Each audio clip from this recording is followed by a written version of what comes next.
7 written by William Wordsworth. এখন এই we are 7 কবিতাটা লেখার একটা ব্যাকড্রপ আছে। ব্যাকড্রপ মানে কি, ধরো কবি বা কোনো লেখক কোনো কিছু লিখতে গেলে তার একটা মানে কনটেক্সট থাকে। ধরো তুমি আজকে একটা ডায়েরি লিখছো, এখন তোমার ডায়েরি লেখার একটা মুড থাকে সার্টেন। ধরো আজকে তুমি খুব হ্যাপি, তাই তোমার রাইটিং বা তোমার লেখাটা কেমন হবে, খুব খুশি খুশি। যদি তুমি স্যাড, তাহলে তোমার লেখাটা কেমন হবে, বাজে, মানে একটু দুঃখিত বা ভারাক্রান্ত হবে। তাহলে তেমনি এই উইলিয়াম ওয়ার্ডসওয়ার্থের একজন বন্ধু ছিলেন, তার নাম হচ্ছে উইলিয়াম কালভার্ট। ওখানে লেখা নেই, উইলিয়াম কালভার্ট বলে একজন বন্ধু ছিল, তিনি মারা গিয়েছিলেন। এখন সে উইলিয়াম ওয়ার্ডসওয়ার্থের খুবই কাছের বন্ধু ছিল। তাই তার একটা প্রিয় বন্ধুর মৃত্যুতে সে খুবই শোকাহত। তখন তিনি বিভিন্ন জায়গায় ঘুরে বেড়াচ্ছিলেন। ঠিক এরকম সময় তিনি 1793-তে ইংল্যান্ড ট্যুরে যান, অর্থাৎ ইংল্যান্ডে ট্যুর করেন। সেই ট্যুরের সময় কোল্ডরিচ ক্যাসেলে একটা ছোট্ট মেয়ের সঙ্গে তার আলাপ হয়, এবং সেখানে তার কথোপকথনকে ধরে নেওয়া হয়, যে ক্রিটিক্সরা বলে বা সমালোচকরা বলে যে তার কথোপকথন বা তার সঙ্গে ইন্টারাকশনটাই কবি বা এই উইলিয়াম ওয়ার্ডসওয়ার্থ এই উই আর 7 কবিতায় বলেছে। তাহলে ব্যাকড্রপ বা কনটেক্সটটা বোঝা গেল। এই কবিতায় আমরা দেখতে পাবো একটা ডিলেমা বা একটা কনফ্লিক্ট জিনিসটা কি জানো? দ্বন্দ্ব বোঝো, মানে দুটো জিনিসের ঝগড়া না, মানে ওই মতভেদ বা মতবিরোধ। এবার এই দুটো কনফ্লিক্ট বা ডিলেমাটা কি, এই দ্বন্দ্বটা কিসের না, একজন অ্যাডাল্ট ইন্ডিভিজুয়াল মানে একজন প্রাপ্তবয়স্ক, যার কি আছে রিজনিং বোধ অর্থাৎ বুদ্ধি আছে, যার প্র্যাকটিক্যাল নলেজ আছে কোনো বিষয় সম্পর্কে, আর একটা লিটল গার্ল, একটা বাচ্চা, যার ইনোসেন্স রয়েছে, অর্থাৎ তার কি একজন অ্যাডাল্টের বা প্রাপ্তবয়স্কের মতো কি হয়নি, তার বুদ্ধি বা জ্ঞানের বিকাশ হয়নি। এবার এই ডিলেমার পয়েন্টটা কি, অর্থাৎ কোন বিষয়ে তাদের মধ্যে দ্বন্দ্ব বা কথোপকথন হবে, সেটা হচ্ছে ডেথ, মৃত্যু। দেখো একটা বাচ্চার কাছে জন্ম আর মৃত্যু জিনিসটা কি কোনো, সে কি জানে? ধরো তুমি যখন ছোট ছিলে তখন কি তুমি জানতে কোনটা জন্ম কোনটা মৃত্যু?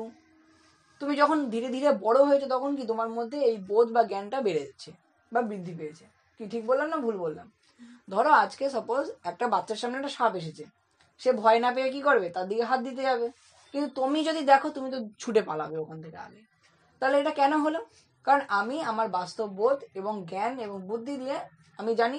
তাই তাই এই যে ডিলেমার পয়েন্টটা কি, দ্বন্দ্বের হচ্ছে বিষয়বস্তুটা হচ্ছে মৃত্যু, অর্থাৎ একজন সে যে লিটল গার্ল, সে মৃত্যুকে কাউন্ট করে না, অর্থাৎ তার কাছে জন্মজা মৃত্যু দাও, অর্থাৎ মৃত্যু মানে তোমার কাছে কি সেই লোকটার অ্যাবসেন্স, অনুপস্থিত সে তোমাদের মাঝে, কিন্তু তার কাছে তো সেই থিওরি সে জানে না। তাই তার কাছে সে মরে গেলেও কে, সে প্রেজেন্স বা আছে। চলো এবার পোয়েমটা স্টার্ট করছি। A simple child that lightly draws its breath and feels it life in every limb, what should it know of death? তো বলছে a simple child, একটা সাধারণ সাদামাটা একটা innocence child, that lightly draws its breath, যে lightly মানে কি খেলার ছলেই যেন সে তার নিঃশ্বাস প্রশ্বাস মানে শ্বাস প্রশ্বাস নেয়, and feels it life in every limb, এবং তার প্রত্যেক অঙ্গ প্রত্যঙ্গে যেন সে তার জীবন বা তার জীবন্ত অনুভব রয়েছে। মানে কি, একটা ধরো বাচ্চা, সে কি সবসময় কি ছুটে ফুটে বেড়াবে, তাহলে তার প্রত্যেক অঙ্গ প্রত্যঙ্গে মানে কি একটা চঞ্চল, মানে তার জীবন্ত সে টকবকান আর ফুটন্ত জীবন সে। What should it know of death? তাই কবি প্রশ্ন করছে যে সে মৃত্যু সম্পর্কে কি বা জানে। কোনো কবিতা বা পোয়েমে যদি এরকম প্রশ্ন থাকে, যে প্রশ্নে কবি বা পোয়েট আমাদেরকে একটা প্রশ্ন ছুড়ে দিচ্ছে আমাদের জন্য, রিডার্সের জন্য, কোনো একটা পয়েন্টকে প্রতিষ্ঠা করার জন্য, তাহলে এখানে কি পয়েন্ট প্রতিষ্ঠা করছে? মৃত্যু। বা মৃত্যু সম্পর্কে একটা বাচ্চা কি জানে, সেটা আমাদের মনে প্রশ্ন জাগাচ্ছে, আমাদের রিডারদের মনে। তাহলে এটাকে লিটারারি ডিভাইসে বলে রেটরিক্যাল কোশ্চেন। কি বলে? রেটরিক্যাল কোশ্চেন। লিখে রাখো অ্যারো চিহ্ন দিয়ে। পোয়েমের যে স্ট্যান্ডা, ফার্স্ট স্ট্যান্ডা, সেই স্ট্যান্ডায় কটা লাইন আছে? চারটে। তাহলে কোনো চারটে লাইন বিশিষ্ট কবিতাকে আমরা কি বলি, মানে সেটা কোয়াট্রেন। লিখে রাখো। সেকেন্ড স্ট্যান্ডায় আমরা যাব। I met a little cottage girl, সে একটা ছোট কটেজ গার্ল, মানে কি এখানে গ্রাম্য মেয়ের সঙ্গে তার পরিচয় হয়েছে। শি ওয়াজ 8 years old, যার বয়স কত? 8 বছর। শি সেড, সে নিজেই বলেছে, অর্থাৎ মেয়েটাই বলেছে তাকে। Her hair was thick and many a curl, তার চুল ছিল কি ঠিক ঘন মেনিয়া কাল মানে কি কোকড়ানো, that clustered round her head, যেটা কিনা তার মাথায় এরকম থোকা থোকা মানে একদম পুরো ঝুড়ির মতো হয়ে রয়েছে।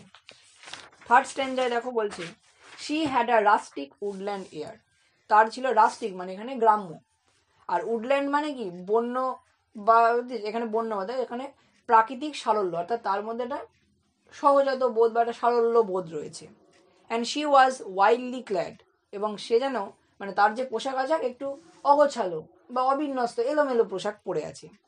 হার eyes were fair and very fair, তার চোখ ছিল খুবই সুন্দর বা উজ্জ্বল, খুবই উজ্জ্বল।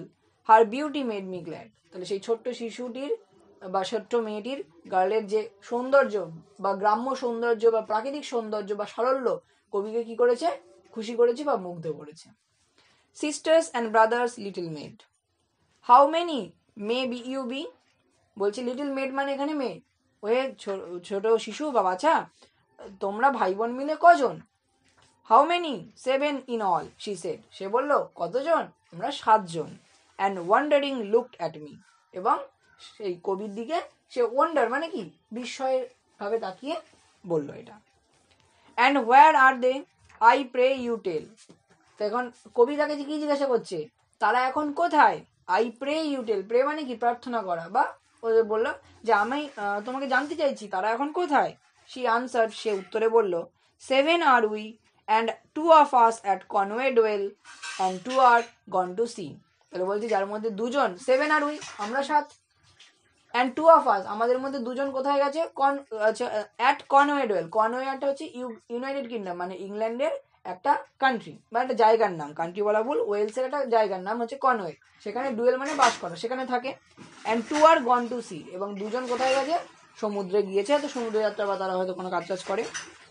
2 of us in the churchyard lie, আমাদের মধ্যে 2 জন চার্চিয়ার্ড, চার্চ মানে কি গির্জা, গির্জার বা চার্চের যে বা মানে উঠোন আছে সেখানে শুয়েছে, তার মানে কি সিমেট্রি মানে কবরে আছে, লাই শুয়ে আছে। My sister and my brother, তাহলে সেখানে কারা শুয়ে আছে, একটা বোন আর একটা ভাই বা দাদা।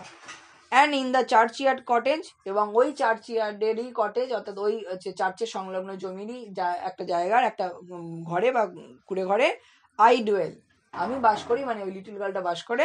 নিয়ার দেম তাদের কাছে, উইথ মাই মাদার আমার মায়ের সাথে, মানে সিনারিওটা ব্যাপারটা বোঝা গেল যে তারা 7 জন ভাই বোন, তার মধ্যে 2 জন কোথায় আছে, কনওয়েতে থাকে, 2 জন কোথায় গেছে, সমুদ্রে গেছে, আর 2 জনের মধ্যে একটা ছেলে আছে একটা মেয়ে, মানে একটা ভাই বা দাদা আর একটা বোন বা দিদি আছে, যারা কিনা মারা গিয়েছে, তারা একটা গির্জার যে কবরের স্থান বা সমাধিস্থ স্থান সেখানে সমাধি তাদেরকে শায়িত করা আছে, ঠিক তার পাশেই একটা কটেজ মানে একটা ঘর আছে, যে ঘরে সেখানে কে থাকে, সে আর তার মা। বোঝা গেছে, এই পর্যন্ত থাকবে।